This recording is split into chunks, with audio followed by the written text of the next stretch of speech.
the Julia Best Show, and our next guest is someone who has had trouble with drug abuse, and is here to tell us her remarkable story on how she made the switch to live a drug-free lifestyle. This is, what's your name? This is April Bartle. She's here to tell us her story.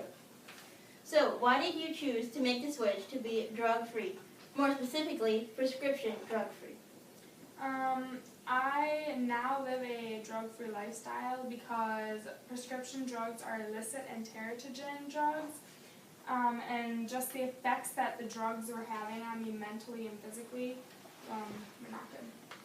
You said illicit and teratogen. What did you mean by that? Illicit drugs are drugs that are only taken for pleasure purposes, and teratogen drugs can cause birth defects. So what was the first sign that you had to make the switch? I became so desperate as to trying to get my grandparents' medicines. Like, I stole medicines from my grandparents and anybody else I knew who had prescriptions that they needed to take. So how were you able to make the switch so quickly and so successfully?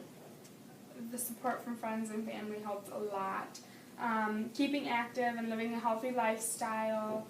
I was able to keep my mind off of drugs somehow by just being active, like I said before, and the death of a close friend of mine who overdosed on a prescription drug that he was taking hurt me a lot, so that kind of changed my whole perspective.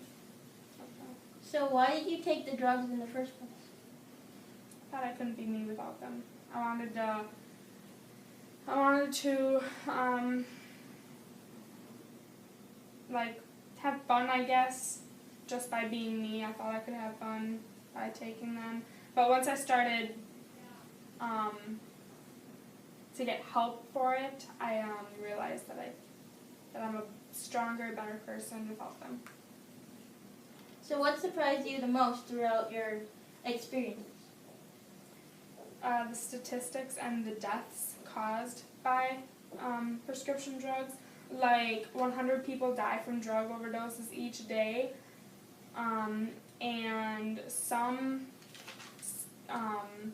in 2008, 30,400 people died because of a drug overdose, and 14,800 of those deaths were because of painkillers.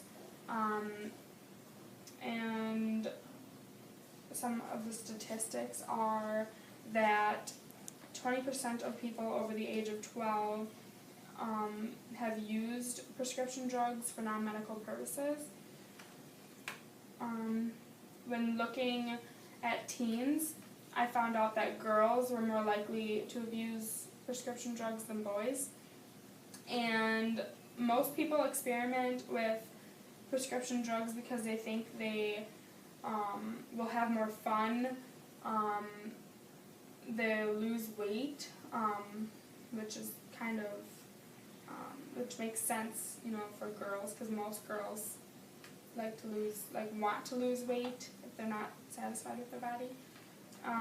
Just stuff like that, and that kind of scared me a little bit to think that I was in that kind of situation. So why are you so comfortable with sharing your story with us? I want to make sure that people who are watching this right now do not make the same mistakes I did. And I kind of have a motto or way of life that I go by now. Would you like to share that with us? Sure. Don't take prescription drugs, which I call medicine, if you don't have to.